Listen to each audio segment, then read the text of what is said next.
আসল রাজত্ব হয়তো একেই বলে। মাঠের বাইরেও হামজা চৌধুরী সবার চেয়ে এগিয়ে গড়লেন নয়া ইতিহাস, যা নেই আর কোনো বাংলাদেশি অ্যাথলেটের। বিএসপি এর বর্ষসেরা পুরস্কার মঞ্চে হামজা যেন নিজেকেই ছাড়িয়ে গেলেন। একটি দুটি নয়, একাই জিতেছেন 3টি পুরস্কার। দেশের ক্রীড়াঙ্গন কতটা হামজাময়, এটাই তার বড় প্রমাণ।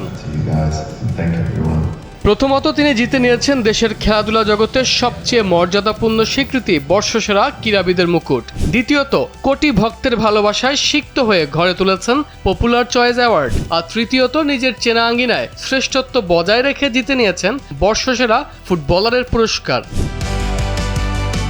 হ্যাঁ, এই 3টি ট্রফি একাই নিজের পকেটে পুরে নিয়ে দেশের ক্রীড়াঙ্গনে তৈরি করলেন এক অনন্য ও ঐতিহাসিক ত্রিমুকুট। পুরস্কার পাওয়ার পর সুদূর লন্ডন থেকে পাঠানো এক বিশেষ ভিডিও বার্তায় হামজা চৌধুরী তার উচ্ছ্বাস প্রকাশ করে বলেন, এই সম্মান পেয়ে আমি অত্যন্ত গর্বিত।